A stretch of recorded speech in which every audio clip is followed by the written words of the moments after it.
ہجوم کے ساتھ غلط راہ پر چلنے سے بہتر ہے کہ آپ تنہا راہ ہدایت پر چل پڑے۔ ہر مسئلے کے لیے کوئی نہ کوئی حل ضرور ہوتا ہے، اور اسی حل کی موجودگی کے احساس کا نام امید ہے۔ جھوٹ اس لیے بھی بک جاتا ہے کیونکہ سچ کو خریدنے کے اوقات ہر کسی کے نہیں ہوتی۔ زندگی میں جب کبھی ہمارا خود سے سامنا ہوتا ہے تو سمجھ آتا ہے کہ ہم نے دوسروں کے خاطر اپنا کتنا دل دکھایا ہے۔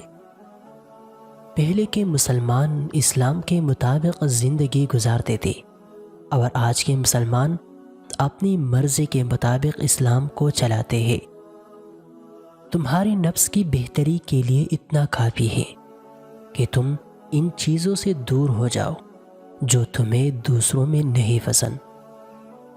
شخصیت میں عاجزی نہ ہو تو معلومات میں اضافہ علم کو نہیں بلکہ تکبر کو جنم دیتا ہے۔ آپ جس کے ساتھ جتنا زیادہ مخلص ہوں گے وہ آپ کو اتنا ہی زوردار تپڑ مارے گا کہ آپ کی مخلصی بھی حیران رہ جائے گی۔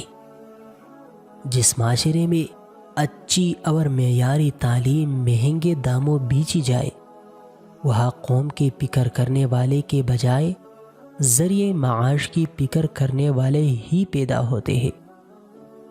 کسی کے ماضی پر اس کی تذلیل کرنے سے پہلے سوچ لو کہ کہیں اس کا ماضی تمہارا مستقبل نہ بن جائے۔ بہت سی باتیں ایسی ہوتی ہے جن کے جواب میں ہم ٹھیک ہے کے علاوہ کچھ نہیں کہہ سکتے، جبکہ وہ کسی بھی طرح ٹھیک نہیں ہوتی۔ بعض اوقات آپ جن لوگوں کو بہت زیادہ اہمیت دیتے ہیں تو ان کے نزدیک آپ کی کوئی اہمیت ہی نہیں رہتی۔